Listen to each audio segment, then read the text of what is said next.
named Julie. Good evening and welcome to another edition of Uncut. Thank you for joining us tonight. We are here with one of my favorite guests, Darrell Bradley, the former mayor, two-term mayor of Belizean, former aspirant for Caribbean Shores, and a noted attorney in our society. Mr. Bradley, it's nice to be here with you. We don't see you in Belize that often these days, but we're happy to have you tonight, and I hope that we can explore some ideas with you on the status of your political party, the UDP. It's always a pleasure, Jules, and we're Uncut, so I feel like be a leave frank discussion, but it's my pleasure. Yes, I know that you have always advocated openness in the press, right? And you've publicly advocated for the media as well to have, freedom of the press enshrined in the Constitution. But let me ask you, first off, Mr. Bradley, you don't live in Belize year-round now. Well, I'm studying, but I'm here half of the year. Okay, so you're kind of observing the goings-on at a distance. Yeah. But I would say that I am connected. Like, I have very good friends in the UDP. I keep as much as I can plugged in. I provide an advisory role. I consult in terms of certain issues. People have called me on certain matters. I've given my opinion. I'm pretty active in politics generally. And so, like, I like to keep plugged in. I'm invested, as we talked before the show, we're invested in politics, and I'm invested in the United Democratic Party. What do you think of the current state of the UDP? It is something that is sad. I think that many people recognize that there is scope for a vibrant, active opposition. Belize is a democracy. We need a vibrant two-party system, and we need a united and strong opposition. There are lots of things going on in government, both by way of government policy and actual actions of government that needs a voice at the highest level to criticize and to provide an alternative option for people. And so what's going on with the United Democratic Party is something that concerns many people within the party and concerns many in the public. Even people from the People's United Party are looking at what's going on and they're saying, no, you have to get your act together because we need a strong and vibrant opposition. What, in your mind, is the central problem that is preventing the UDP from being effective? I think fundamentally it's a question that plagues leadership, and that's a question of ego. And in many circumstances, to be an effective leader, you have to control yourself first and foremost, and you have to have a spirit that will recognize what is good for a political party and what is good for the country. And in many circumstances, you have to suspend your own interests and your own ambitions, which is oftentimes very difficult, for what is in the best interest of others. And I think fundamentally that's the problem. We have to come together and we have to get it together. That's an easily resolvable problem if you recognize what are core objectives and what is in the best interest of the country and the political party. I mean, we talked about this before the show as well in terms of mediation and the effectiveness of conflict resolution and conflict management. That's a conflict that must be resolved for the interest of the party and the country. But more importantly, too, when you sit back and think about it, the actions of the individuals in a sense, hurt themselves because it prevents the United Democratic Party from being as effective as it can be and forming the next government, which is the aspirations of all of those people. You could never win unless you have unity. Easily said. Easily done also. Obviously not easily done. It's easily done. Here we are. The UDP have been at open war, two factions, the main UDP and the Tracy Panton faction, have been at war for over a year. They have come no closer to compromise. They have come no closer to peace. What is the way forward? Well, I think ultimately the way forward is for the factions to come together in a unified way and to accept what is inevitable. Oftentimes... Well, Mike Perfit just tried that. Yeah, but if you can't get it together, oftentimes what will happen is that you will be deemed as irrelevant because the people's business has to go on. Of course. If this is something that's going to be something that will take the United Democratic Party into the next elections, you will see that the United Democratic Party more than likely will splinter. It's going to splinter into different political parties, and you'll see different individuals and personalities emerging. You have third parties, you have the business of government and the business of the people have to continue. And if you cannot get it together and you cannot become a viable option to people, eventually you will become irrelevant. And so there is a certain level of self-interest that is there for those individuals to not only recognize, because sometimes we're not big on with self, sometimes we're too selfish where the ego get over it, but at the end of the day, if the ego is too big, we will be erased. We will be erased both from the relevancy of government and from history, and people will recognize that this is a very dark day in terms of Belize's democracy, but it's something that is going to, pardon my use of this, it's going to blow over because it has to blow over because the business of government has to continue. In the last election, we saw the United Democratic Party get a thrashing. In the next election, if we don't get it together, it's going to happen again. And people are going to realize that the United Democratic Party and the personalities there, if they cannot project a leadership that is about change and transformation, people will recognize that we need another option. That might be another political party. That might be a fraction of the United Democratic Party. And I think it's not going to last much longer. Different people and different personalities will emerge, and they will say that we want different. One of the reasons why recently I've spoken a little bit more about this issue is because now is the time for change. Now is the time that, you know what, it's happened for over a year. It's too much time for you cannot get it together. And so if you can't get it together, we need other people who can do that. Okay, so then, let us call names. Shine Barrow. Yes. Should Shine Barrow still be in the picture? He famously came in third in the Mesopotamia constituency. Should he still be leader of the UDP as he is tonight? I think from a United Democratic standpoint, he can't be. And the reason why I would say that... He cannot be. And you want a leader, and we have to be honest, you want a leader that can galvanize people and that can unify individuals.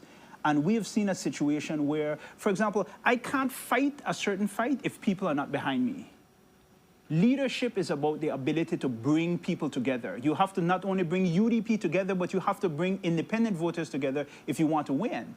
And we cannot have this level of divisiveness. One of the things that you need to have is that you need to have a leader that can stand up tomorrow and say, will the people of the United Democratic Party rally behind me? And if the people of the United Democratic Party will not rally behind you in a unified way, then you need to step aside for somebody who can galvanize the forces of the United Democratic Party. You cannot have a situation where you have a leader that cannot galvanize the majority support of either people in a political party or people in a nation. That's by basic terms the definition of democracy. And politics is, as I love to say, a popularity contest. If you're not popular, at base, it's a popularity contest. When you get the mandate, then you have to govern. That's not a popularity contest, that's real. But first, you have to win. You have to win at the constituency level or at the convention level, at the constituency level, then at the national level. You have to be a popular person. Once you have the mandate, you have to govern. That's not popularity.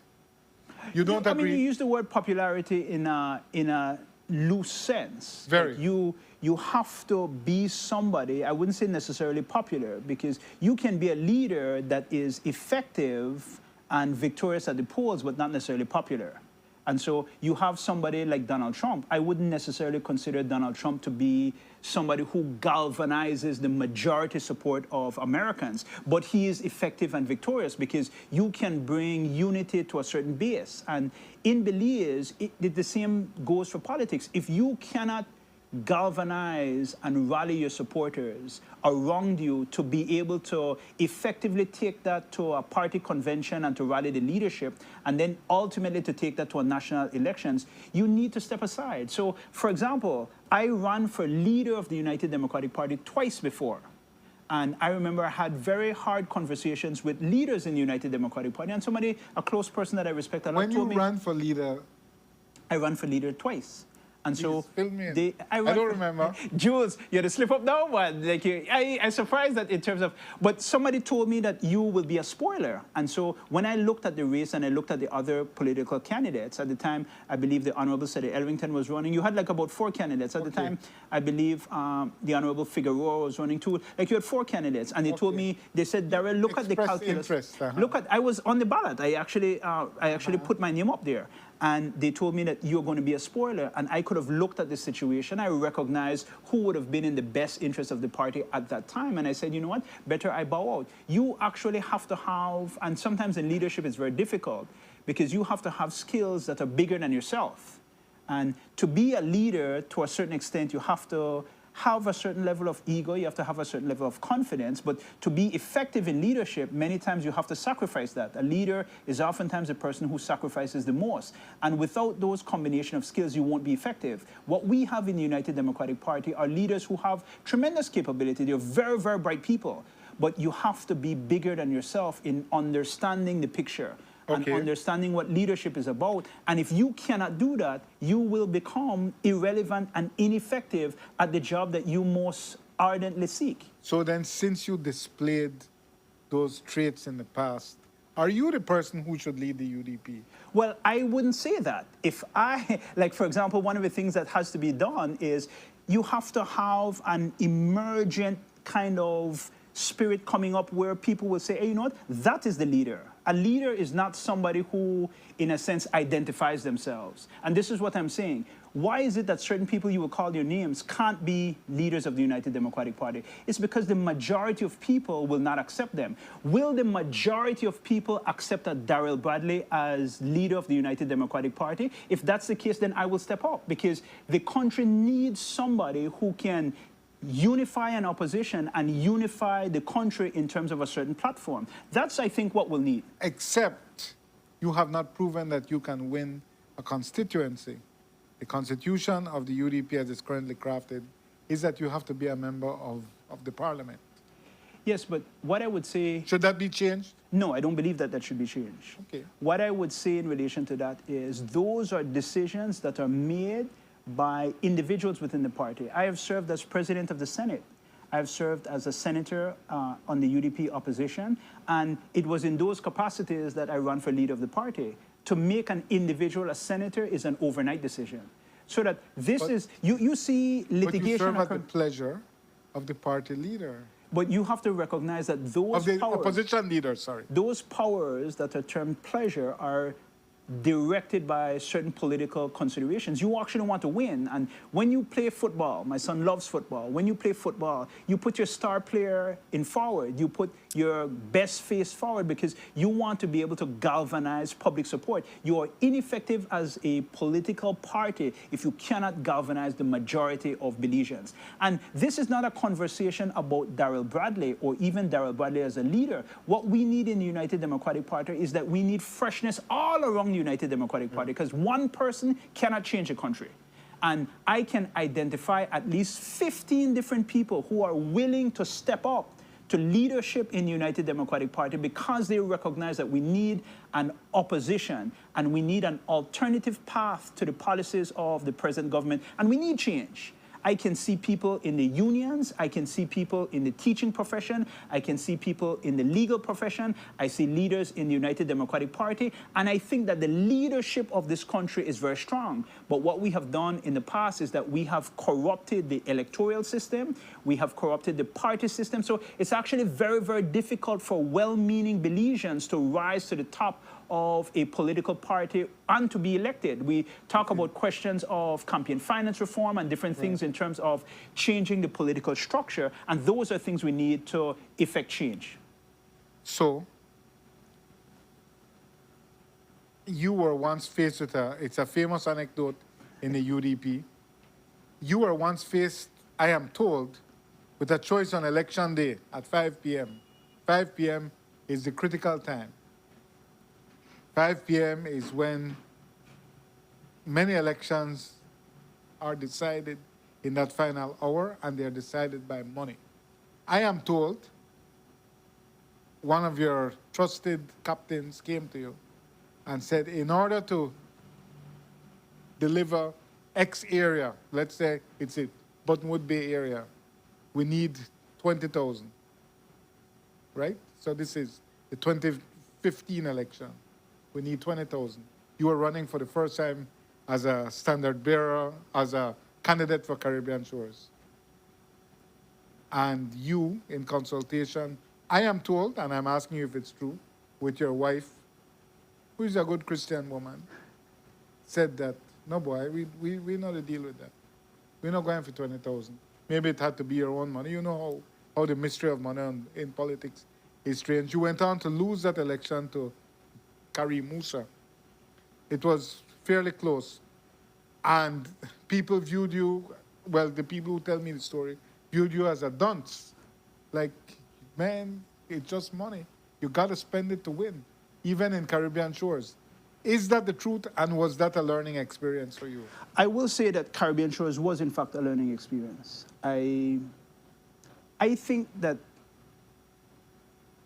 in retrospect, and this sounds a little bit funny, any loss is actually a victory.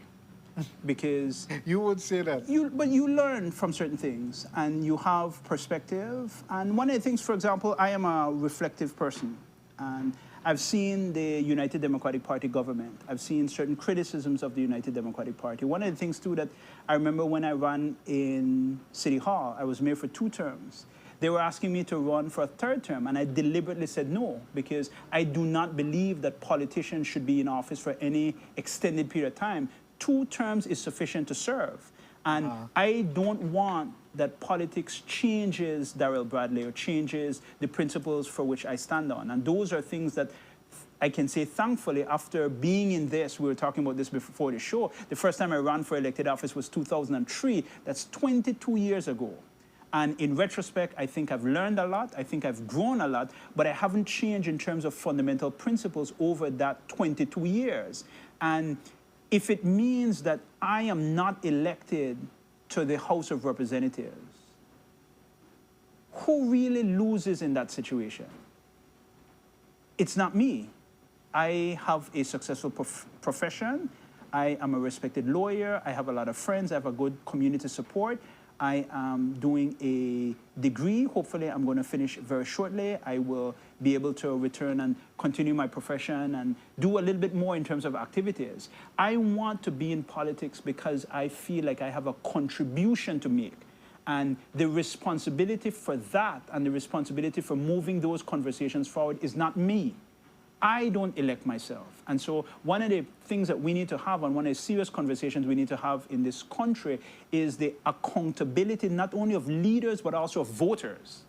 And so if you vote and you accept $50, you accept $100 at the end of the day, and you get trash in terms of leadership, that's actually your fault. That's on you. And so the conversation that we're having right now is not a conversation about who should be the leader of the United Democratic Party. It's not a conversation about Shine and Tracy. It's not a conversation about anything else than how do we make our country better.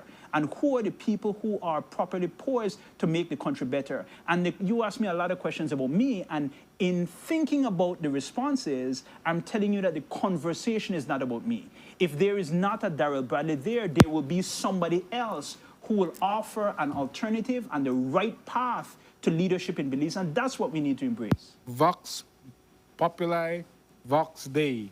The voice of the people is the voice of God. So if the people take our money, they're not taking our money, they voted in their clear mind for a representative. Was money a determining issue, you believe, in that 2015 law? I think money is always a determining issue, for good or for bad. But we need to, and you're talking about the 2015 elections. The 2015 elections is 10 years ago. When I go to my bed, I never think about that. What I do is I think about the future and how is it that you can move forward. You actually look at the 2015 election and you say that it's a loss. But from that loss emerged in my personal life certain directions and paths. But you're being incredibly smug. You offer yourself as a public servant.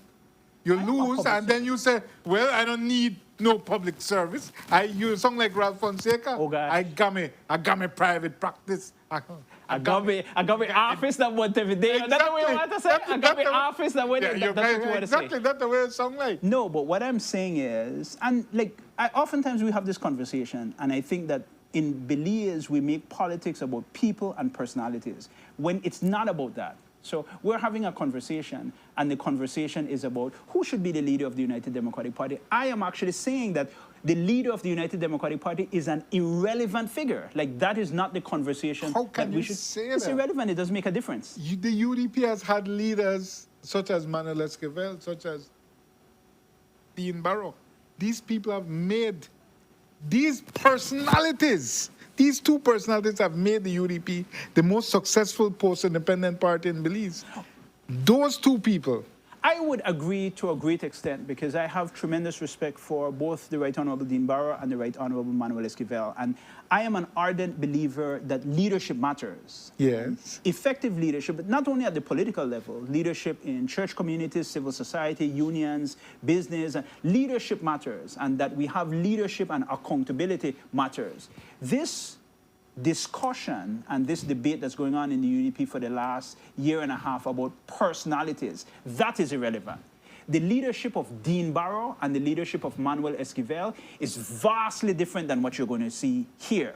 And what I'm saying is that the conversation and the debate that we're having and the argument about who is this and who is that and we're going to court, all of that is a smoke and all of that is irrelevant. The reason why Dean Barrow was so effective is that Dean Barrow could step into a situation, and it's not for him, but everybody would respect that he's the leader. You need a leader to step into a situation like this where everybody can say, you know what, that is the leader, Good. that is the person. So what I'm saying is that not the personalities, but I'm saying that the conversation that we're having, this argument about it should be you, or it should be me, or it should be whatever, those are really irrelevant, because the average Belizean doesn't really care about that. The average Belizean wants effective government, and they want government that provides social programming, economic development, government that is about anti-corruption, and that provides a level of transparency that could move the country forward. And I'm saying that a Dean Barrow can do that, a Manuel Esquivel can do that, but what we have right now, it's obvious that they can't do it. So, you said that Shine can't be the leader. How about Tracy Panton? I like Tracy, and one of the things that I'm very much watching this situation, because I'm looking at her and I'm looking at the way how she will emerge and perhaps galvanize people in a way. She's failed to do so. This is what I'm saying. In the months since. But this is what I'm saying. So this is, you talk about personalities and you talk about a Manuel Esquivel. We knew those times. I'm a little bit younger than you, but in terms of when you saw Manuel Esquivel giving a speech, when you saw those kind, it is clear that that person was the leader. If you are in a room with Dean Barrow, it is obvious that that person is the leader. When you are a leader and aspiring or the leader of a political party or a country, you have to have a certain command of the people who are around you. If you are the leader, that is the situation. And the fact that you have so many squabbles and issues and these things going on, the fact that over a year we can't get it together would suggest to me that you're not effective in terms of the level of strength that we need to really position the United Democratic Party as a viable candidate for government going into the next election. That should not take a leader so long to do. Right. So in the months since March, Tracy Panton, I don't believe, has effectively grown her support within the UDP. Those who didn't like her before the election still don't like her. And they include members of parliament. I don't think Mike Guerra or Hugo Pat necessarily support Tracy Panton for leader of the UDP. None of them have spoken, but they're allies that I speak to. That is the feeling I have, but a leader builds consensus. Of course. And it does not appear to me Of course. that Tracy Panton has done that. She has failed, to me, in the 5 months since March, she has failed to build a consensus or a movement behind her. So then, what is the conclusion that we arrive at?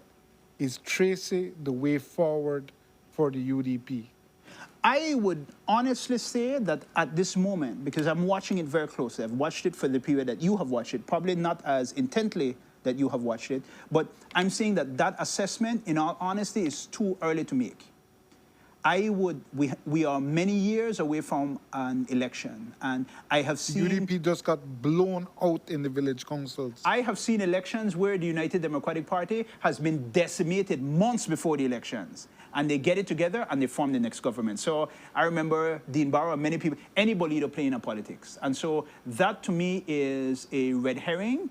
And what I want to do is I want to look at an assessment as to who is really around the Honorable Tracy Tager, who is being the advisor, because a leader too, again, is not one person. It's a team of people, it's a personality. If you look at the government, I don't necessarily, I mean, I see the Prime Minister, but I see brilliant people around the Prime Minister. I am very impressed by Eamon Courtney in terms of, I remember as a young student when I saw him giving a speech, and I was just enamored because this person is a representative of our government. You resigned from the Belizean government. But I'm only saying that a leader doesn't necessarily have to be the brightest person or the most effective person, but you have to be able to surround yourself with people where make you look bright.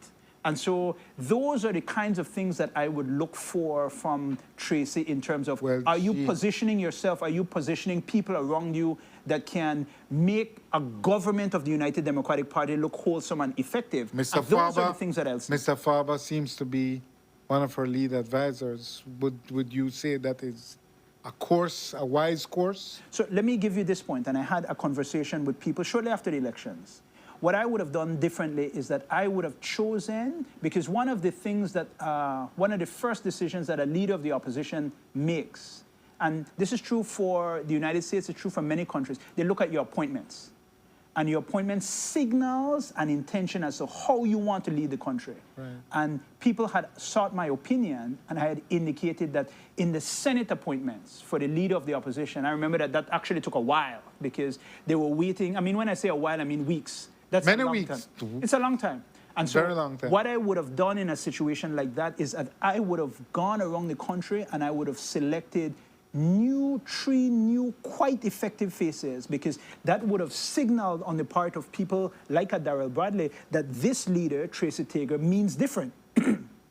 And so that would have been an opportunity where she could have signaled difference. She did not. That's why. So I'm saying that overall in the assessment, we're in an assessment phase because I'm actually looking at things like that. You want to signal a break with the past because clearly we lost with the past. And we need newness, we need fresh faces, we need a different direction. Patrick Farber is not that. You want to signal a newness. You want to signal that you are going to move the country in a different direction. However, the UDP is very challenged in terms of the quality of debaters that it has in the parliament.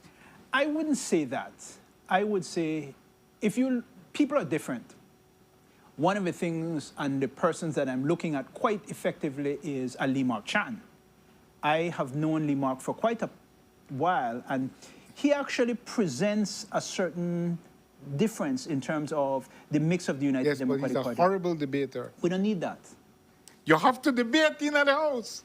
You would be surprised in terms of what effectiveness comes about as a result. You got people where they're supporters of a political party. I say that you're going to a National Assembly and then you debate. Like, that's effective in that way, but leaders could be effective in other ways. But this is the party of Dean Barrow, of Michael Finnegan, of some of the greatest debaters the House of Representatives, of Philip Goldson, notably, some of the greatest debaters. The UDP is the soul, are the soul men of Parliament. The PUP is notorious for being very mediocre. Right now, I think they only have one skilled debater, who is Cordell Hyde. After that, I think they're kind of very mid to low. Yeah. But the UDP is consistently low. That's why Tracy Panton had to look to Patrick Farber. It can be argued, because you need a senior voice in the Senate. I would think that you can look, and this is the thing, you look for choices, and this is what I'm looking for in Tracy. I'm looking for, and many people in the United Democratic Party has told me this, they're looking for how do you reflect that you're going to be different and that you're strong. She has not reflected that, though. This is what I'm saying. So we're doing an assessment, and I'm saying, though, that the assessment period is too early. Perhaps you could bring the ship around. Like you could, I would say this, Manuel Esquivel was not he was a very quiet individual. He was not somebody, in terms of a person, quite effective as a leader, but a different personality like a Dean Barrow. And so when you're assessing leadership, it's not the voice that is effective. It's the actions, the ability to galvanize people, the policy, the integrity, the character. I'm saying that I know Tracy, and I know some of those things about her, but I'm saying that as the leader of a country, we have to watch that we can have somebody who can pull the ship together and who can unify people. And where you need to cut off, you have to cut off.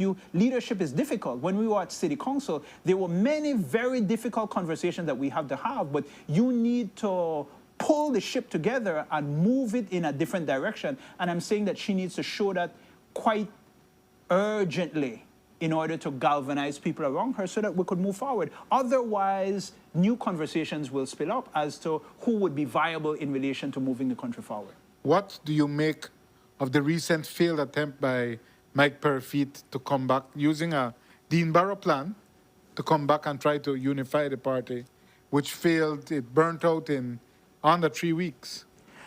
I think that that is symptomatic of the fundamental problem that we have, that it's about ego. And it's about, you can bring, and the solution, we've gone to court, we've done a lot of things. This is going to be a political solution. And people will have to come together, and people will have to make arrangements, and people will have to humble themselves, and we're going to have a conciliated solution. We need one effective mediator.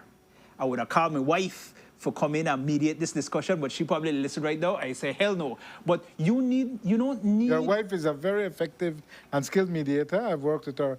Then a UDP there, they would bring her to her knees, and she's highly skilled. But what I'm saying in terms of a situation like this, I wouldn't say even you can, you have to. But the fundamental issue is Tracy Panton she says she has to be regarded as not having been expelled. The court ruled that the expulsion was unlawful. One of the things that I think is problematic, and I will say this because this is a legal point which I don't necessarily believe it's not a legal solution that the United Democratic Party needs, but you have to kind of reconcile in relation to what has happened. And I think to a certain extent, Shine has an argument. You run candidates again. That is the cardinal sin of a person in a political party. That is grounds for expulsion, because when I ran for Caribbean Shores and when I was a senator, I had to sign a document that says that you will support the United Democratic Party. You're going to support the leader of the United Democratic Party. You're going to support the Constitution of the United Democratic Party. And you have to kind of recognize and accept as a leader what you did.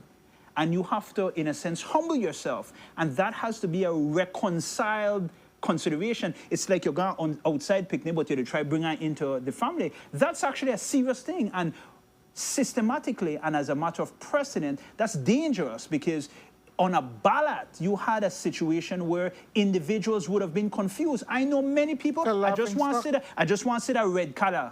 It's a laughing stock. I don't know that I can actually judge an election that occurred like that in those particular areas as being something that's fair, because you would have allowed a situation, and in our constitutional system, it's very strange, but our constitution says that the prime minister is the leader of the party. It constitutionalizes the word party, and it makes a distinction between which party you run for and the party color as being very, very significant. And I don't know that I could actually come and I could say that, hey, you know what? You are a member of a party, but then you are running another candidate against the party. Those are things that internally you need to come and you need to reconcile with, and you need to kind of say, okay, then how will we have a political solution? And how will we come together, and how will we reconcile this situation? There are problems. How would you reconcile it? You have to come and you have to sit down. Politics is difficult. We need to come and we need to sit down at the table. The fundamental question is, should Tracy Panton and the others who were once called Alliance for Democracy, should they be simply allowed back into the UDP? Of course, that's from a legal standpoint, but from a political standpoint, the United Democratic Party historically, the National Party, NIP. So it has always been, we had Philip Goldson split off. So you have always had people who are somewhat Yes, because loose UDP cannons. is naturally quarrelsome. That is what it is. But my point is, so, because what she is saying is, how can I be second fiddle to Jose Ukespat, who get 20 odd vote? He ran for the UDP. Yeah. He ran for Shine Barrow's UDP. And he's recognized, he got a chairman, I guess, and he's recognized at the National Party Council, but she is not invited in. The leader of the opposition is not invited in. So Something is wrong. But what is wrong is a political situation. And the people that are in that situation can reconcile that situation quite easily.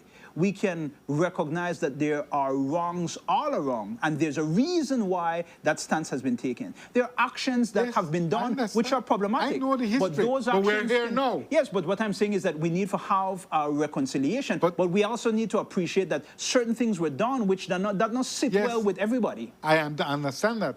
But you're here now. You're here now. Yes.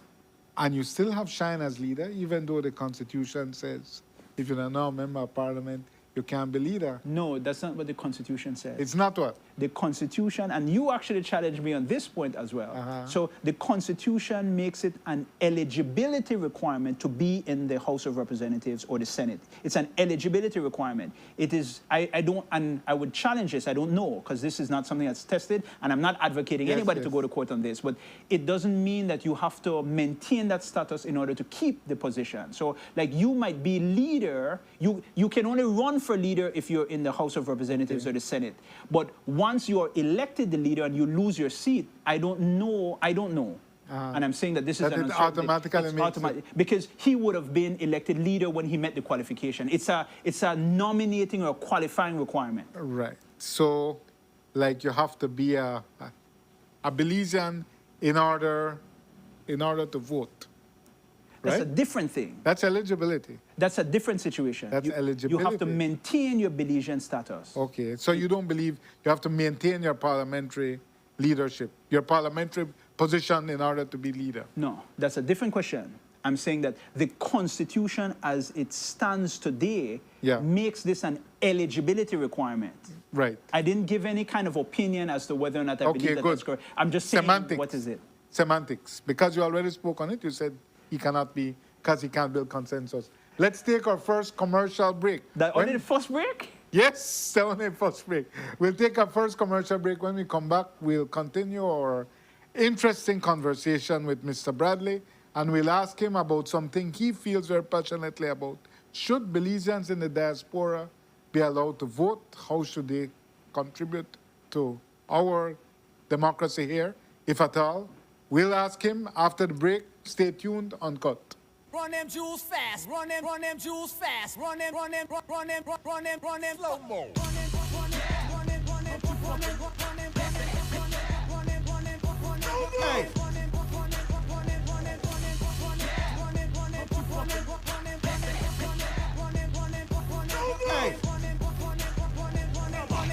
Nando's Wholesale is the distributor for the full line of Badia spices, including the original complete seasoning, the perfect combination of ingredients and spices prepared to enhance the natural flavor of your favorite foods. Also, cinnamon powder for all your desserts, fruits, and beverages, and as special dishes. All these are available in commercial sizes or restaurant packaging. Nando's products are available at your local retailer or contact us at 222-5000. From Corzal to Toledo, Nando's is proud to be serving Belize as its #1 wholesale distributor for over 35 years.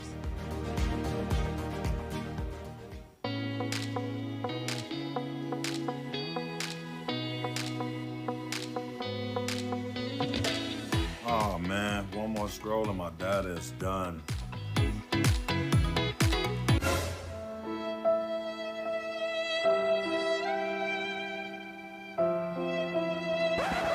Wait, who said anything about running out? Smart just dropped a more powerful plan that now includes social media data, so you can scroll till your fingers cramp. Visit any Smart showroom to sign up today because connectivity just got even better. Smart, bringing people together.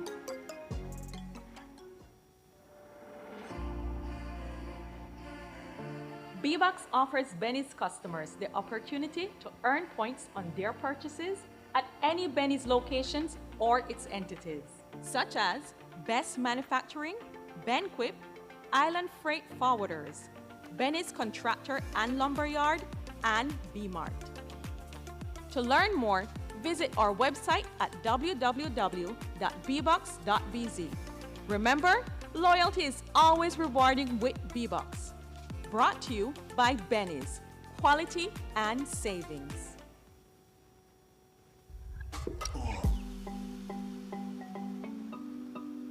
Welcome to Brody's, your one-stop shop for everything you need. In our grocery store, you'll find the freshest produce, quality meats, and a variety of organic options. Our pharmacy is here for your health needs, with expert pharmacists ready to assist and advise. Trust us for your prescriptions, over-the-counter medications, and wellness products. Discover our department store for a variety of quality products, from the latest fashion trends to appliances and cutting-edge electronics. Enhance your lifestyle with our wide selection of home goods, toys, and more. At Brody's, we bring convenience, quality, and care together, all under one roof. Brody's, your one-stop shop for everything you need. Enjoy shopping at our 3 convenient locations: Brody's Belmopan Store, Northern Superstore, and Albert Store. Service, value, satisfaction. Need power tools? Need solutions? Universal Hardware has got you covered. Top-tier tools, household appliances, and much more. Come check out our Makita power tools, from drills to concrete and masonry and accessories. For the perfect way to beat the heat, we have the most energy efficient and reliable units from Sankey, designed for both residential and commercial spaces. Ride with style with our top quality Leafan motorcycles, scooters, street cruiser bikes, and trail bikes. Power through your yard work fast and hassle-free with Shindaiwa gardening tools, precise, durable, and efficient. Visit our Universal Hardware store in Belize City on Chetumal Street and on Center Road in Spanish Lookout. Power tools, motorcycles, supplies, and beyond, all made affordable. Universal Hardware, your tools, your solutions, your way. Run them jewels fast, run them jewels fast, run them slow mo.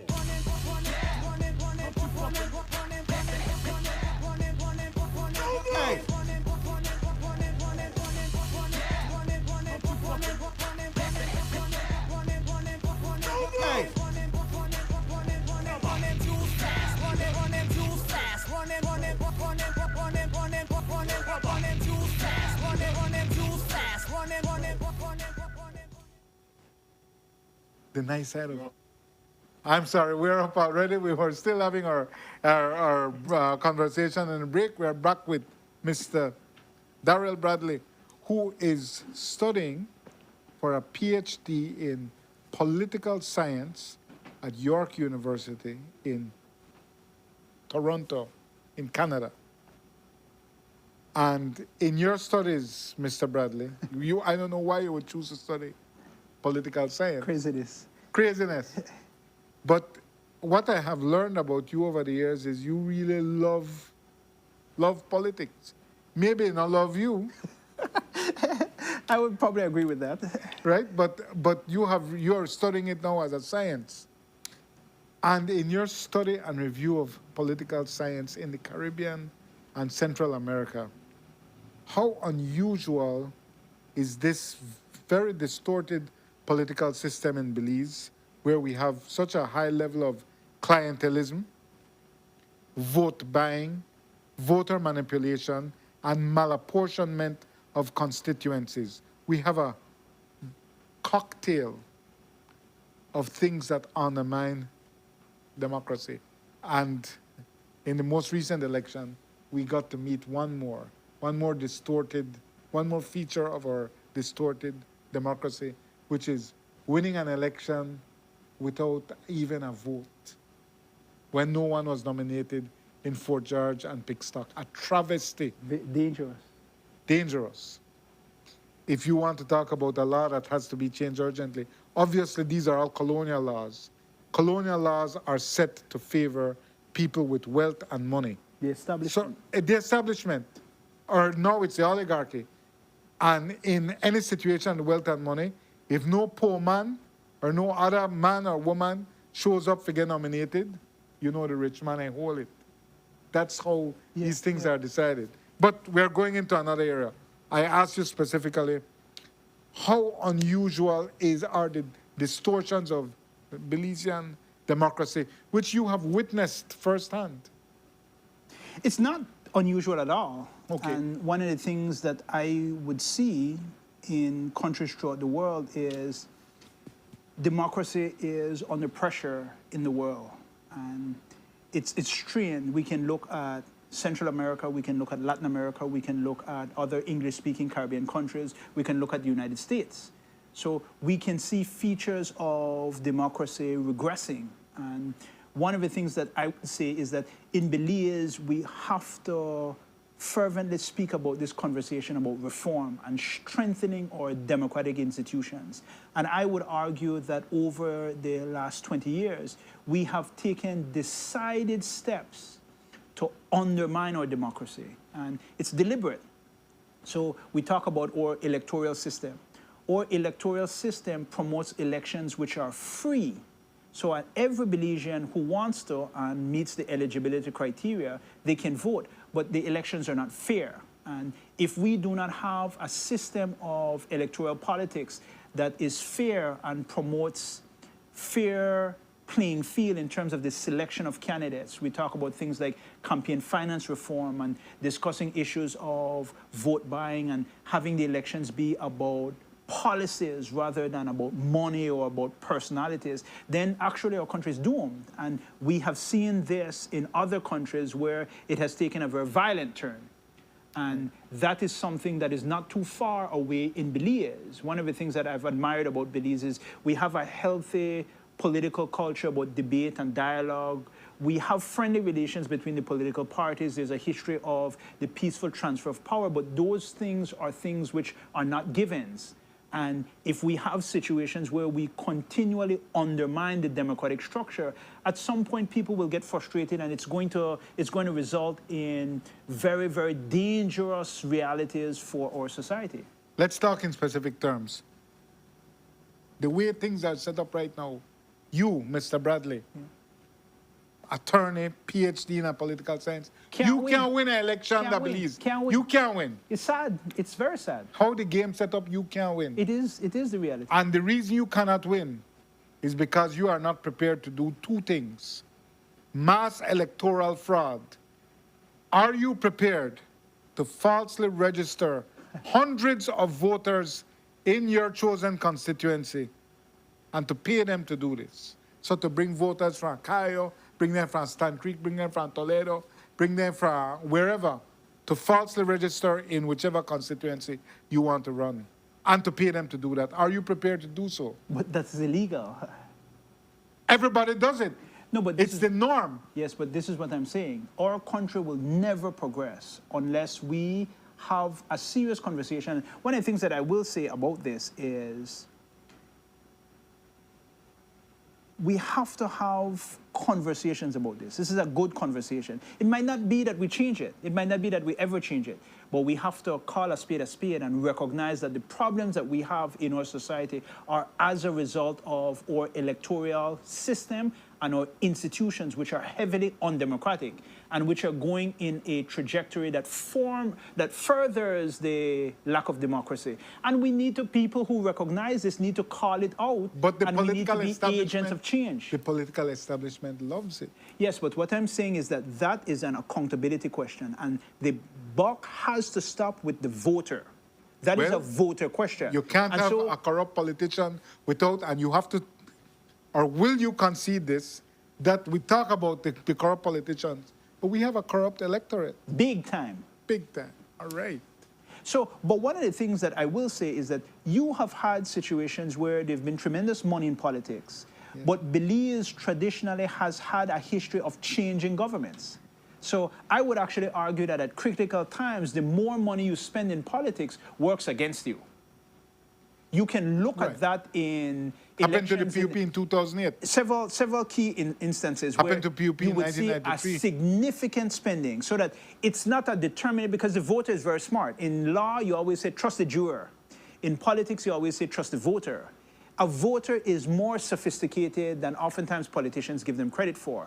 And a voter will make certain calculated decisions. It's just that we, in terms of the establishment, we have not given them an option. This is why the question about the United Democratic Party is so important and so critical. You have to give people a choice. There has to be a choice between political parties, and there has to be a choice between personalities and leadership and policies. Otherwise, the voter will just do what is in their best interest. But ideologically, fundamentally, philosophically, I see the UDP and the PUP as the Very same thing.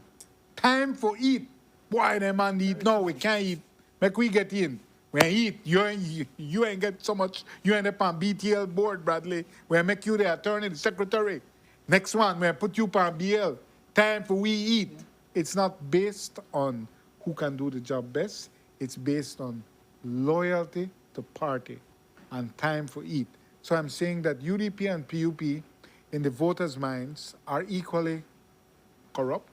UDP complained mightily about voter fraud and credibly about voter fraud in the last election, but it's just that we never had a chance to do it ourselves. From the UDP's perspective, boy, I hear that man would pay $350. So it's just a matter of degree they were complaining about. We only had 50 figure there. This is what I'm saying. The conversations that we're having are very critical. And so this is a thing with a politician. The problem with Shine and Tracy is that you have to be bigger than yourself. The problem with the voter also is that you have to be bigger than yourself. You have to look beyond that day-to-day kind of operation. It's very difficult, but we have to. But when people are in survival mode, it's not everybody. Not everybody's as smug as you who could say I lose an election, but I still got my law practice and I still going to school in Canada. No, I wouldn't say that though. But what I'm saying though, Jules, is that we actually have to have these conversations, right. And we have to talk about how do we do better as a society. But many countries have faced these. We need to talk about strengthening certain institutions within society. We need to talk about electoral reform and how do we put in place campaign financing legislation, which is very, very critical. But we need to talk about redistricting. We need to talk about strengthening the public service, critically important. And increasing the penalty for voter fraud. Sir, I don't want to cast aspersions, but the electoral officers, the registering officers, they know the full scam that they happen in politics, but they are a part of it. They, the electorate and the voter and the politicians, have a team of how we're going to run this system, right? And there's no penalty, no serious penalty for anyone involved. I mean, we have seen the houses. You have 40 people, they live in our single bedroom house, or 30 plus people registered there. No right-thinking person could say, looks good to me, everybody got a water bill or whatever light bill you have to bring. That one gone clear to me. At one point, Tracy, Panton, and Paul Thompson, opponents, were registered at the same address. And nobody says anything. I'm just saying, we're all complicit. Well, so many players in the system are complicit. You're saying people need to take a stand. But how do you take a stand when you just try to get and leave money? No, it's not everybody that's that. So I have seen impressive leadership in the unions. I have worked with the unions, met with the unions. I have seen the unions organize. I have seen people in the religious communities, churches, mobilize individuals. So we're talking about people within religious communities, people who are congregations of religious communities.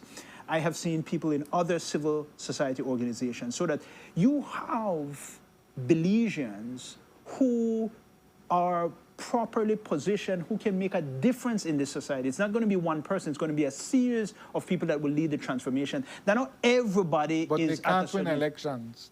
Elections are won with iron. Elections are won with ideas. Okay. And ideas can be based on money or greed or self-interest. That's the idea that's dominant. But you can actually lead a certain idea in another direction. I guarantee you one thing right now. If you were to lead a certain campaign out there, and you lead a campaign that's organized and mobilized, and you involve the unions and civil society organizations, and you talk about reform, I will tell you that Belizeans would be hungry for that, and they would embrace that. If you have a situation where, and it's actually very easy, it's very easy to identify 31 people. And I can name you 31 people right now who I would put in a political party. People who are PUP, people who are UDP, people who want to make a difference, and people who can win an election based on ideas. And I can tell you we would beat the streets, and we would campaign, and we would convince people that we're right, and you can change the society in a relatively short period of time. You're talking like a party leader. You would argue that politics is a lot about money, but I can tell you in the last, perhaps maybe, I would say, week or so, people have been texting me. I've actually gotten a lot of public comment. Boy, Darrell, you should do this. Why, Darrell, we're right behind you, not spend 1 cent. This is probably one of the most, if not the most popular show in Belize right now. When you go Uncut, you're hit to a certain level in a Belizean society. Jules, the me and you, because of connections, they say, hey, you know what? Make a company show and talk about only politics and so whatever. That kind of publicity is free. If you talk anybody out here, anybody in this audience right now, and you tell them, boy, you know what? We want to transform and change this Belizean society, you would win an election. We just haven't tried it. We believe that things are so fixed in one way that we refuse to embrace leadership that talks about boldness, about a different way. And if we'd go in at a different way, look at what has happened. I'm not supporting this, but look at the leadership in El Salvador.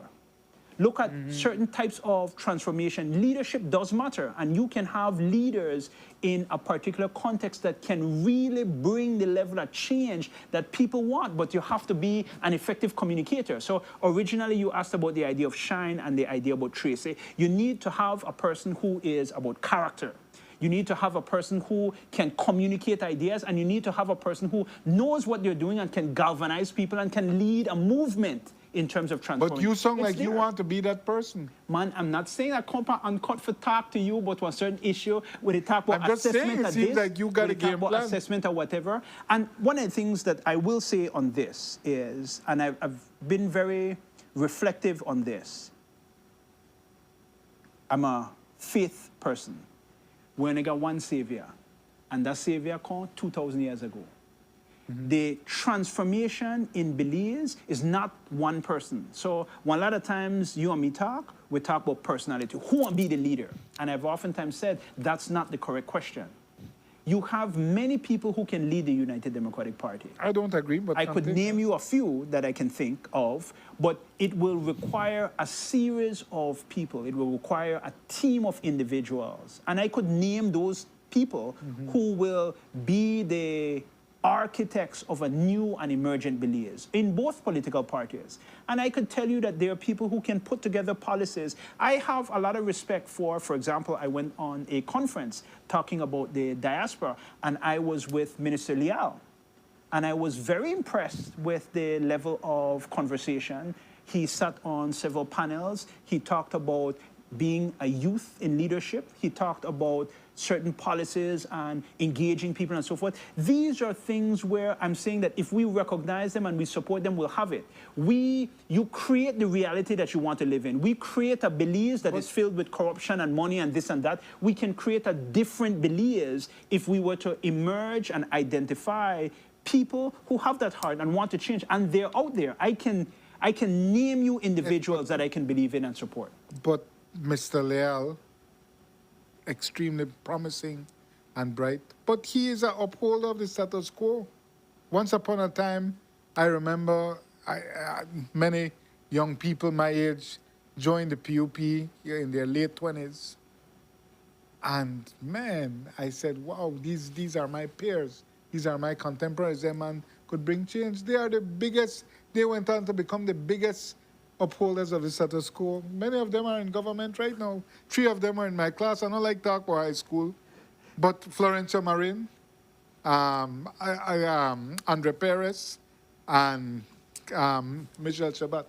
Total disappointment, status quo, jackass, like real. Like, I mean, you know, I will tell them this to their face. Well, I'm telling it on TV, but I'm just saying, like, their man has such disappointments, and that's what I'm saying. our political system forces good progressive people, it forces them to say, well, you will learn how barley grow. And it grow by corrupt acts. No, and that's why you fell out. Yes, but what I'm saying is that within that context, every single person knows, all your viewers, we recognize the situation. And what I'm saying is that we need to start to have conversations about reforming the system. I can tell you that I am familiar with senators, I'm familiar with lawyers, I'm familiar with people who are union leaders who actually want that conversation and want to lead that discussion in relation to a transformation. And it can happen, and I think eventually it will. It may take a short period of time, it may take a long period of time. So that we are talking about this conversation with the UDP, which is very kind of disappointing, but that will be overtaken by this natural desire for people to want a better society, and they will look towards people who can bring that about. Okay, if you had to pick a constituency right now to run in. If I had to pick a constituency to run in? Which constituency would that be? I'd go in Caribbean Shores back. Back in Caribbean Shores. But you were mashed up by the Musa machine. 50 votes. So it was a close election. But one of the things that when you run in politics, you form a relationship with people. And my mom lives in Caribbean Shores. I have family members that live in there.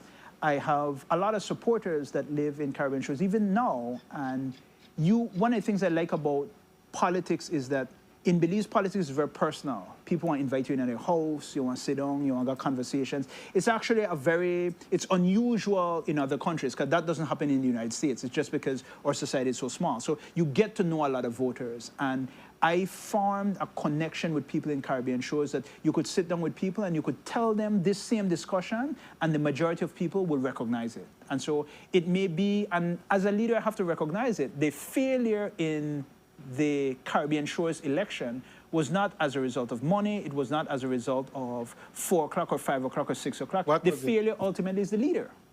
If you lose an election, ultimately the failure is you. We have a tradition in... But you were such a popular mayor. There's a tradition in the United Kingdom. When a person loses an election, you resign, because you know that the people don't want you. If the people don't want you, then you move on. Right. So the situation that I'm saying is that ultimately, if you are the leader, the buck stops with you. If you can't carry one seat into a victory, I'm not saying that if you lose once, we should throw you away. That's not the approach that I'm saying. That was the first time I ran for electoral office at the National Assembly. But if you cannot, like for example, if I were to run in a seat again and I lose twice, I would say, you know what, at a waste of time, the people want somebody else. I can do something else. Go and teach or go and practice law. But something has happened. Because those constituencies that were within reach for the UDP, like Caribbean Shores, in the last city council election, which came after the general election, the PUP were winning those seats by, I should say, let me speak about the general. The general was the most recent. The PUP were winning those seats 80 and 80%, 78, 85%. I want to show you a study, Jules, because this is where either studies of the school. So that when you looked at the elections, and I'll take Caribbean Shores and I'll take Caribbean Shores and Freetown. Yes, and which are now both in the 80% range. You look at the percentage though, and you look at the gains in relation. For example, when I ran, this would have been many years ago, but when I ran 2015, that's 10 years ago, that's 2 elections. When I ran, it was close. It was about 2,500 to 2,500, and the difference was 50 votes. Yeah. I want you to look at, because it's on elections and boundaries, the gains by the People's United Party is not 4,000 votes. They didn't. So when you look at that election, the reflection is a significant amount of people did not turn out to vote. A lot of people. So what I'm saying is that it's not... We had 20% less turnout. So what I'm saying is that it's not as if, when you actually look and process those numbers, so in an area you'd have like 5,000 votes. They're not like PUP get 4,900 votes. Yes. They just got their margin, which is the 2,500, with one Greece, maybe like another 500. Because the UDP was disorganized. So which is the biggest failure. So what that indicates to us is that there's a space for an opposition, that there is people who recognize that we need change and we need an alternative option. And so what they did is that they did not, significant amount of people who were supporters of the opposition did not turn out to vote. It's not that you had so wide a margin, and I am telling you that in many of those areas, if you were to have an organized opposition, I remember, I used to listen to Manuel Esquivel talk about this in the '84 elections. Nobody thought United Democratic Party was going to win. This would have been very shortly after independence. There was a euphoric energy. This is the father of the nation. And very shortly, this is 3 years after independence, the father of the nation went to the polls and he lost. Nobody thought, and that can happen again. But you had a leader there with ideas, with a sense of patriotism, with a new direction, and people embraced it. You can actually have that again. All of those things. And I'm telling you, the one thing in politics that is always a truth, 100%, is that the pendulum always swings back. And so there will be a time in the future, it could be in 20 years, 30 years, or 5 years, when the United Democratic Party will form the next government. That will always be the situation. It swings back and forth. It could, the party could splinter, though.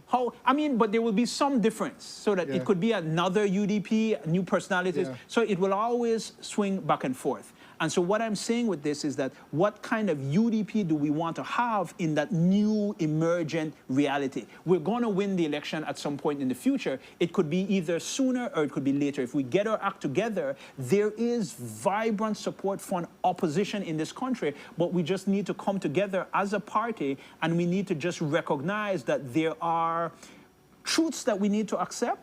There are realities that we need to accept, and we need to make different difficult decisions as to who would be the correct people in certain positions to move the party forward.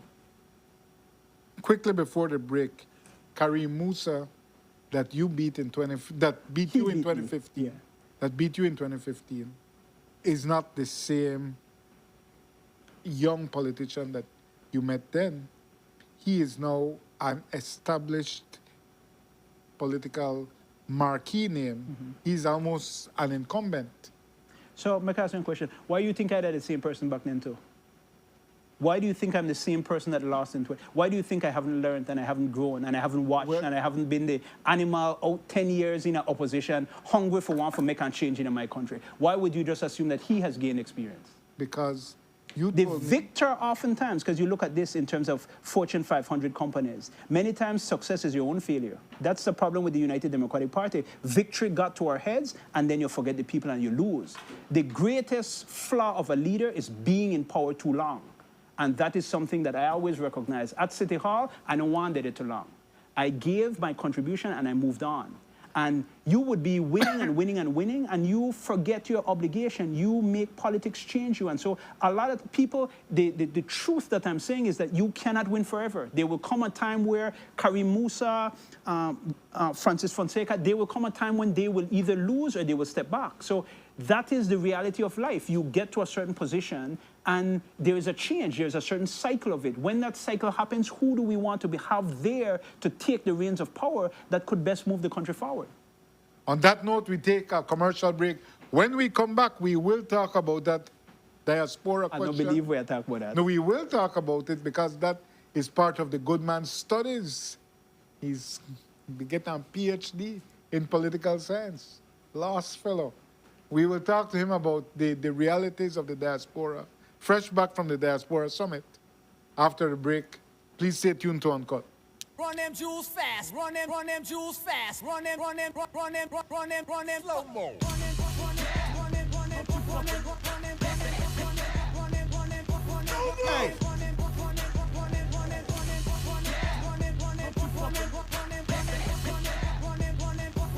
Hey.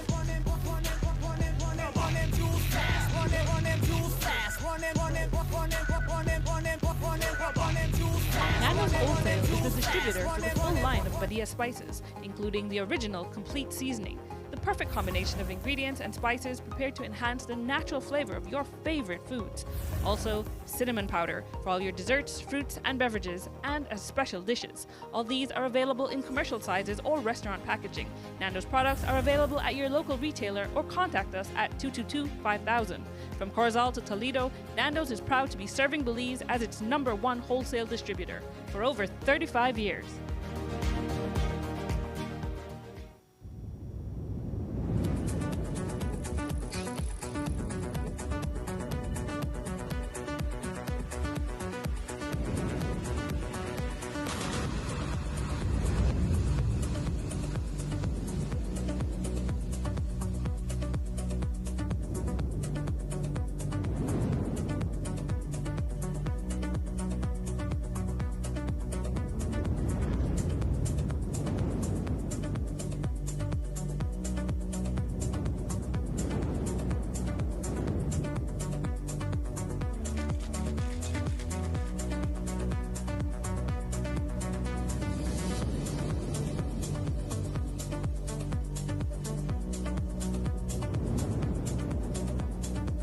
Book your vacation with us today.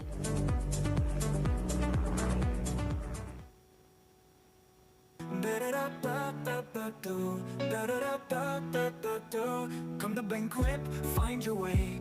Engines roar at the break of day. Volvo outboard surf the waves. Castrol oil is what they crave. Live with power, feel the sound. Heavy machines shake the ground. Riding Honda, feeling proud. Rev it up and shout aloud. Feel the wind against your skin. Smile so wide, let's begin. At Banquet, where dreams ignite. Gear up and let's take flight. Kohler's power runs our towns. JCB lifts heavy pounds. Find the tools to build your dreams. Banquet's got the best machines. Grip the wheel and never slip. Feel the rush, it's time to trip. Every brand you know and love. Banquet fits you like a glove. Feel the wind against your skin. Smile so wide, let's begin. At Banquet, where dreams ignite. Gear up and let's take flight. Banquet. Equipment, parts, service. We represent quality. Shop smart for your Samsung devices in Belize and enjoy benefits you won't get anywhere else. When you shop locally for your Samsung, all your devices will be covered by a 1-year local warranty. You won't get that when shopping with the other guys. When in doubt, always look for the Cellular World seal to know you're getting the real deal. Shop with confidence and enjoy your Galaxy knowing that it can be repaired locally at our Samsung Service Center by certified Samsung technicians using original parts and machinery. Even better, enjoy the best LTE experience in Belize knowing that your Samsung devices are compatible with major local carrier networks. Get the ultimate Samsung Galaxy experience only when you shop from authorized Samsung resellers nationwide. The next time you are passing creative marketing at 146 corner of East Colette Canal and Alenby, don't be shy. Come on in. Welcome to Creative Marketing, where everything is possible. We offer services like graphic designs for logos or banners or any other special request. Get designs printed on t-shirts for sporting events, special events like birthdays, or for your business. Get your polos or dress shirts officially embroidered with logos or business names.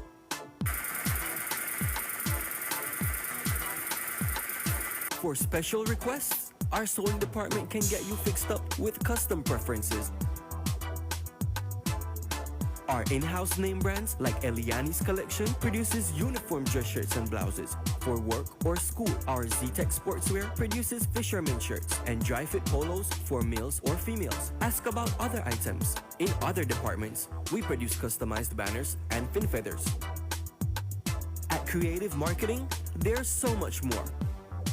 So next time you're in need, come take a look.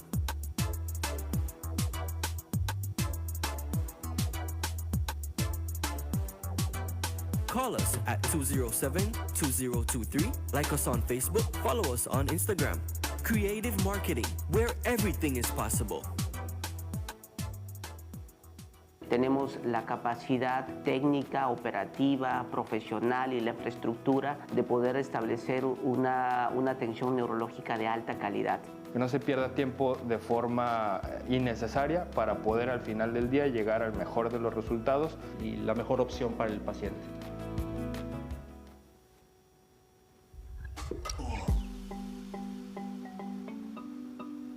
Welcome to Brody's, your one-stop shop for everything you need. In our grocery store, you'll find the freshest produce, quality meats, and a variety of organic options. Our pharmacy is here for your health needs, with expert pharmacists ready to assist and advise. Trust us for your prescriptions, over-the-counter medications, and wellness products. Discover our department store for a variety of quality products, from the latest fashion trends to appliances and cutting-edge electronics. Enhance your lifestyle with our wide selection of home goods, toys, and more. At Brody's, we bring convenience, quality, and care together, all under one roof. Brody's, your one-stop shop for everything you need. Enjoy shopping at our 3 convenient locations. Brody's.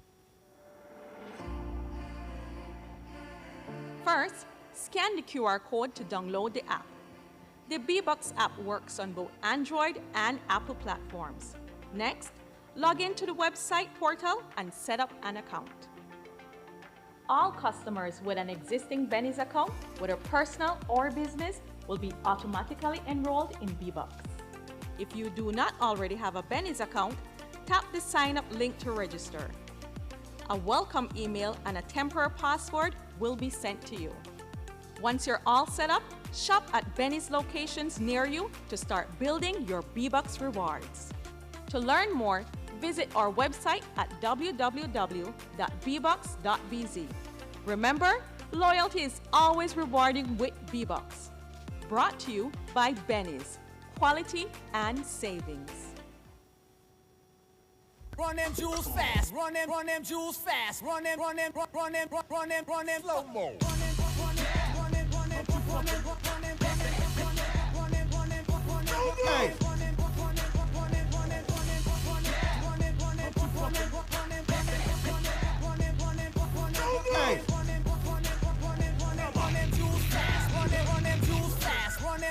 Welcome back to our final segment of Uncut. We are here with former mayor and future aspirant for political office, Darrell Bradley.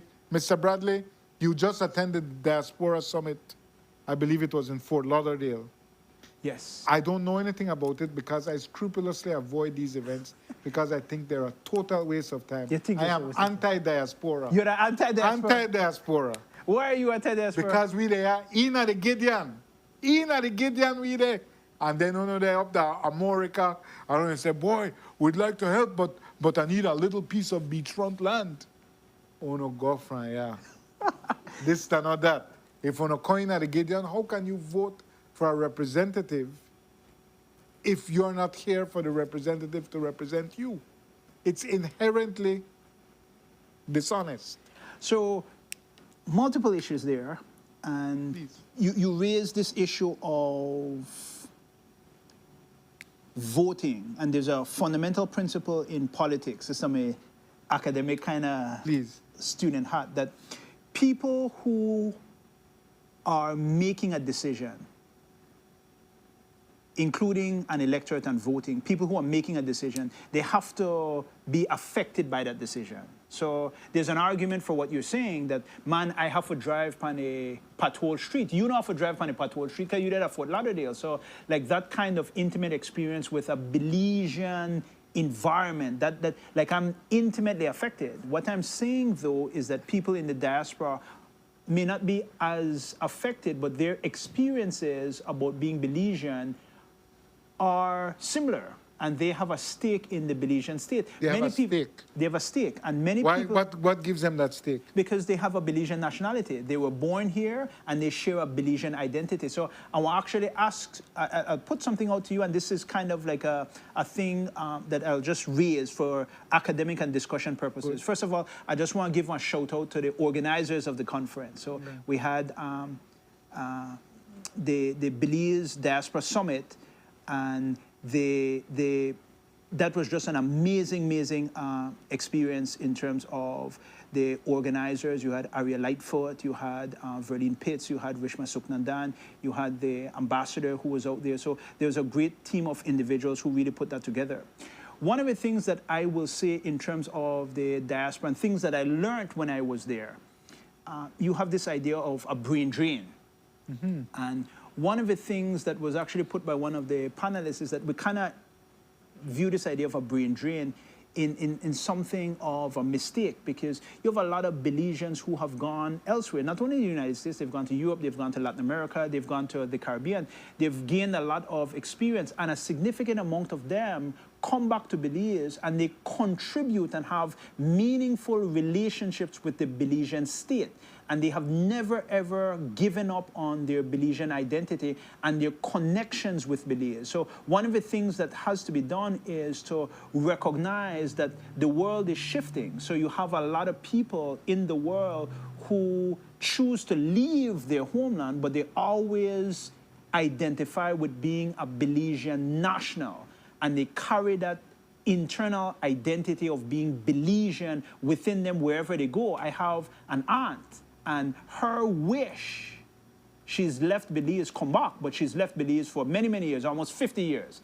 And her wish is that she wants to die in her homeland. So you have people who have gone, they don't want a foreign passport. So they've gone for opportunity, and that's a question of agency, and you can't really undermine the right of movement of an individual, provided, of course, they identify with being Belizean. And I want to raise something here.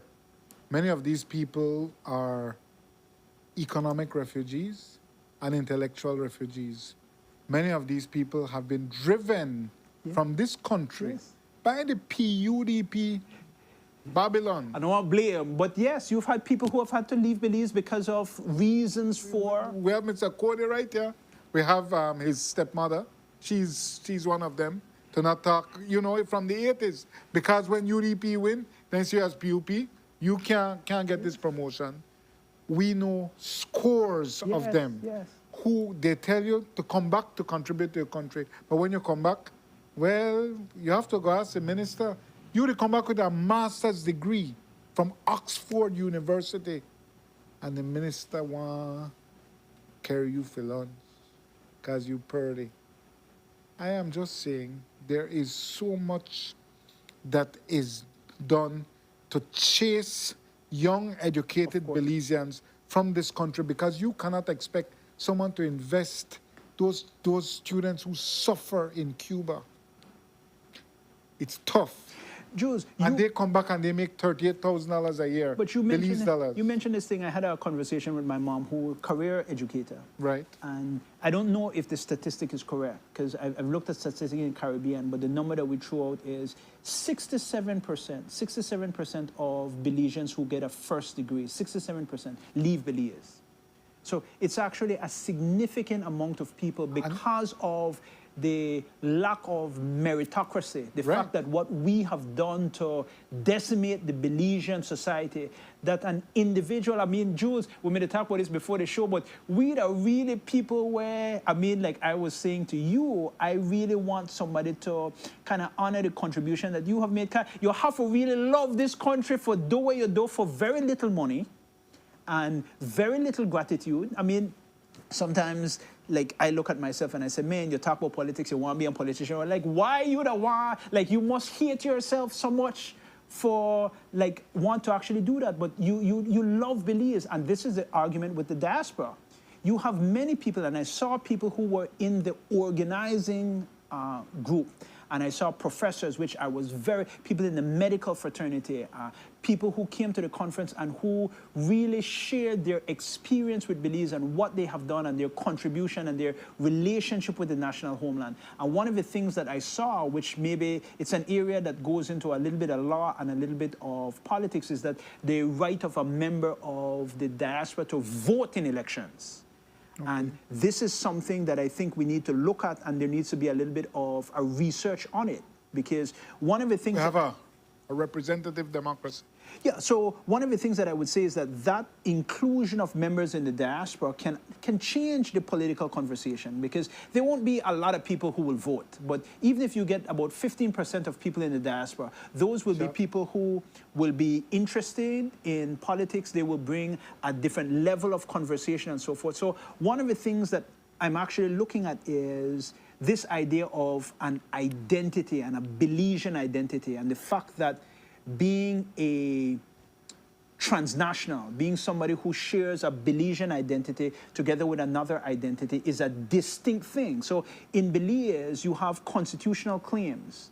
For example, you have the Kele Borosco case. You have the case of the Mayan communities for Aboriginal title. You have a series of cases that establish this right of self-determination, this right of an individual to construct their own identity.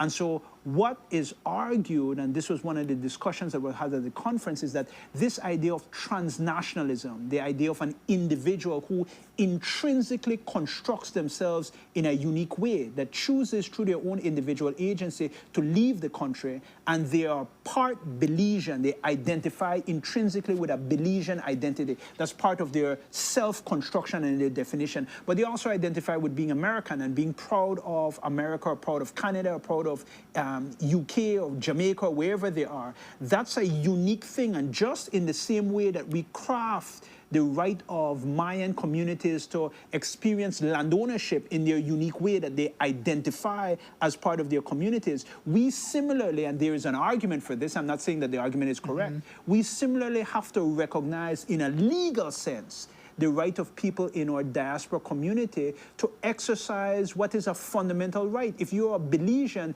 you should vote. One of the things that you texted me and I wanted to come back for this last election. I couldn't because I had career responsibilities. Right. And I couldn't, and it was the first time in my life, I'm 46, and it's the first time in my life above 18 that I didn't vote in an election. And it deeply, deeply affected me, but I couldn't.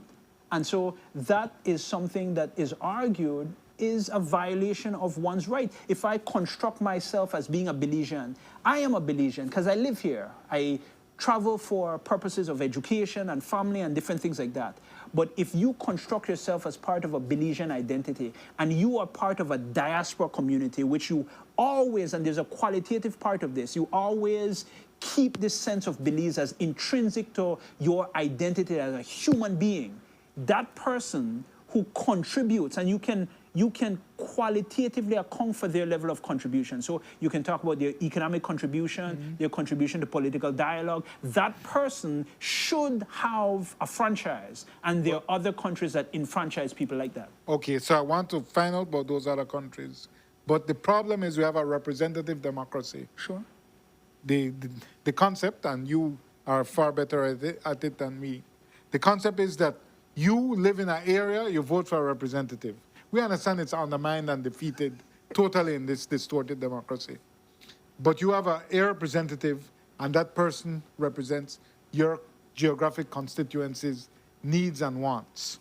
That's theoretically how it should work. If you live in the diaspora, you don't live in the area, in the constituency. So then how does a representative say, I represent Mr. Bradley, who lives in Miami, Florida? So that's an easy answer. Electoral rules are just rules. And so one of the things that you mentioned is the system of first past the post, where we elect at the national level. So you have area representatives, and our countries organized into geographic electoral divisions. But one of the things that I see is that we have multiple electoral rules and policies within our system of government in Belize, because that's not the way that we elect local government. We elect local government on a proportional system. So the entire jurisdiction, Belize City, is organized into one constituency, and you have a list of candidates that you can elect. Those are just electoral rules. And we have different electoral rules in our system, different at the central and at the local. But you can change it. It's more than rules. But it's the core system. No. It's called a representative democracy. No, but like, for example, what I can say, when I was younger, we had 29 persons in the National Assembly. Now we have 31. There's no reason why you couldn't have, say, one or two. Who's a diaspora representative? Yes, and you can have members of the diaspora in the Senate. So there's many ways to deal with the issue of representation and enfranchisement. So those are questions of practice and policy that, as long as we understand the fundamental principle that as part of your fundamental right and your right to self-definition, I can and should have the right to vote, we can craft rules that balances that out. Okay, but then let's talk about the core principle. The core principle, how the parliament is set up. Okay. Right? Or the lower house, is that you have a mandate which is derived from your voters in your constituency. That mandate is essentially tied to geography, regardless of how many seats you have. Because you occupy that geographic space called Caribbean shores, you, therefore, can vote for your representative for Caribbean shores. That is a geographic space within the 8,867 square miles of Belize. We would have to expand that concept. It seems, it's simple enough. You can do it in a day. But the political mandate actually derives from the land mass. No. The political mandate comes from the land mass. This is my academic hat now. Put it on. No, but the fundamental concept in the last 100 years is this idea of the nation state.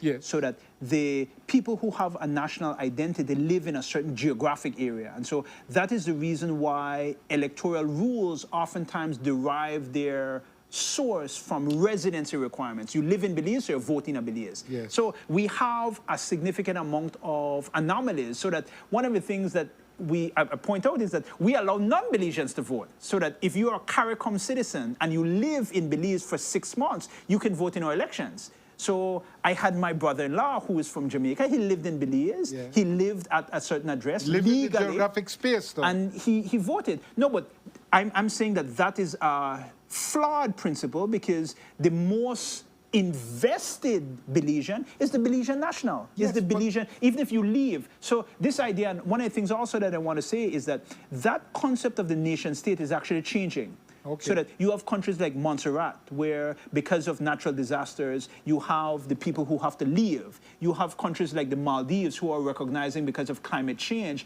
in the next 50 years, you might not have a homeland. So they're buying land in other countries to see where their population will reside. You have countries like the Caribbean, including Belize, where significant amounts of our people,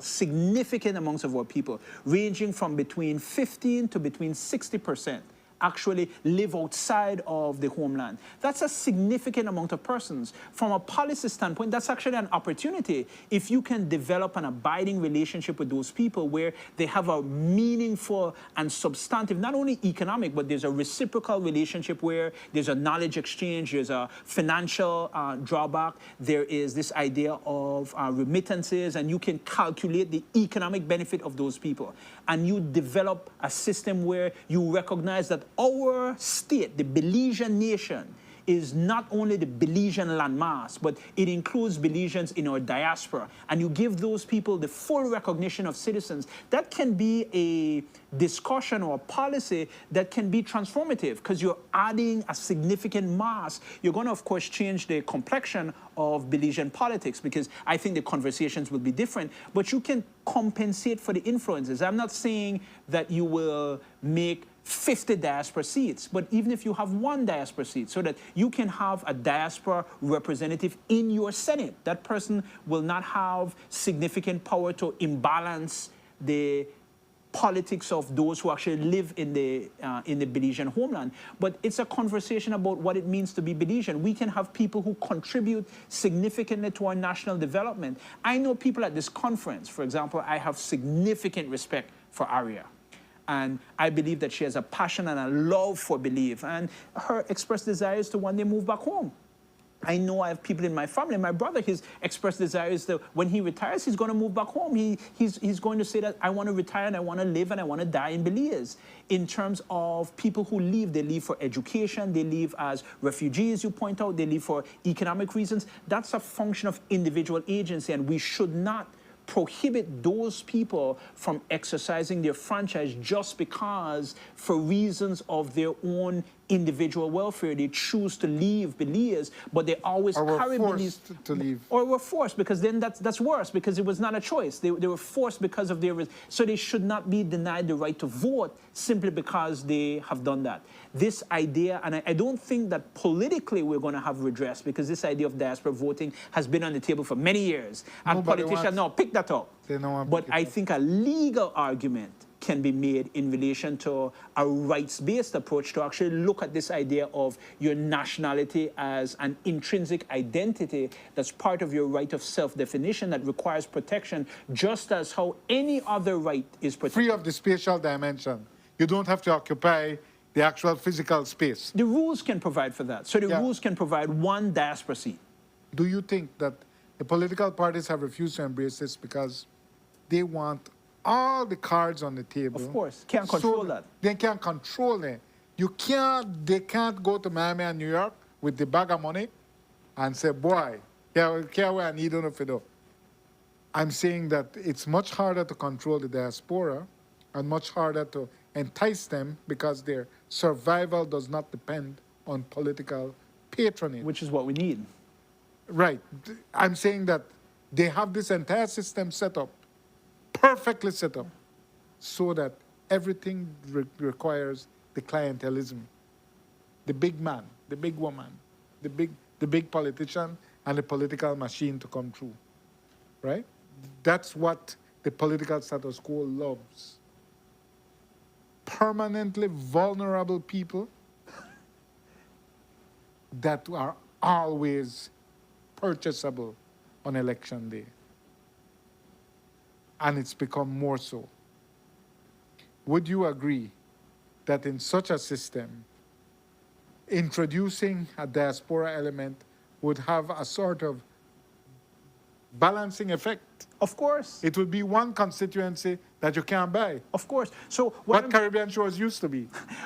What I'm saying is that kind of conversation, and those people, lots of people in the diaspora are on social media, they're lighting up conversations and so forth. So they would be able to add to the political dialogue. And I think that they could rebalance the political conversation in a way that would be very, very positive. I saw people, and I was very humbled by people who came to this conference, professors from here, there, and everywhere, business leaders and so forth. And I was like, all of these people love and want to participate in Belize.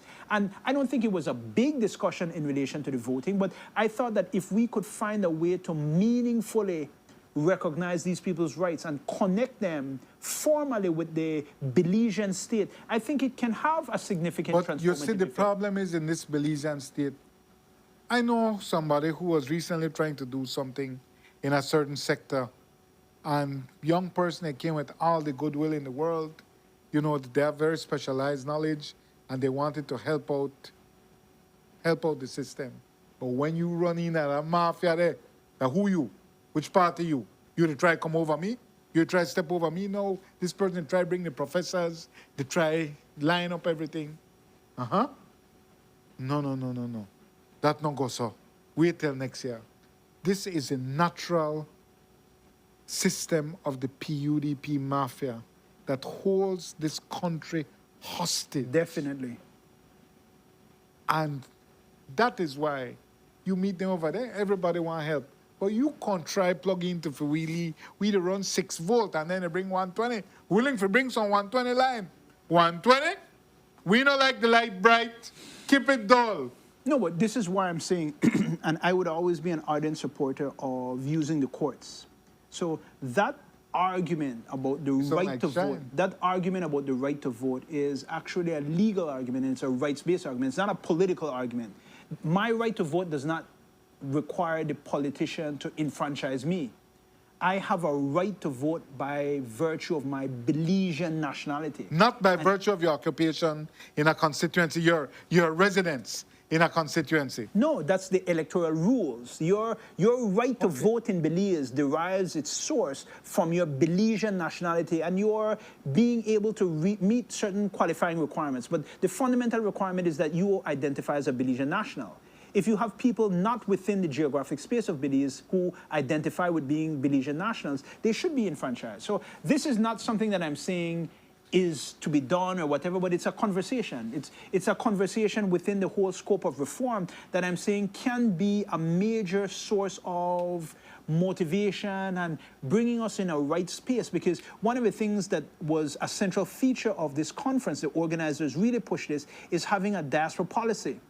And having that diaspora policy being based on research and being based on empirical evidence, and having that diaspora policy being integrated into a national development policy for Belize. How can the diaspora more meaningfully contribute to the development of the Belizean homeland? I think that in a way, and I've seen a lot of people push that. I've seen these people with the Diaspora Summit push it. I've seen the ambassador push it. I have seen Minister Leal try to push it in terms of his presence at the conference. But you need a policy, and you need to formalize that arrangement, and you need to say to these people, you know what, we recognize you as full Belizeans with full rights as being a Belizean, and we would welcome you into the development conversation for the Belizean state, including to enfranchise you. And I think that those kinds of reforms, not to do that only by itself, but to do that within a slew of reforms within our political system, can move Belize in the correct direction. Excellent. We have to end our show on that note. We are way over time. I want to thank our guest tonight, Mr. Bradley, for sharing with us his insights, his instinct, and his newly found knowledge. No, what? No, you say you aren't the same person you were 10 years ago, right? From I'm sure you are not the same person that you were 10 years ago. I'm a worse person. That's the problem. But we want to thank our sponsor, Barefoot Hotel, Bennett's Home Center, Cellular World Belize, Creative Marketing, Galenia Hospital, James Brody and Company, Nando's Wholesale, Smart and Universal Hardware. We want to thank you all for joining us, and we will be having another show. I can't say next week, but we'll be having one soon. And we'll let you know when with the usual promo. Thank you so much for joining us tonight, and thank you again. Always a pleasure. Indeed. All right. Good night, folks. Run them jewels fast, run them jewels fast, run them slow mo.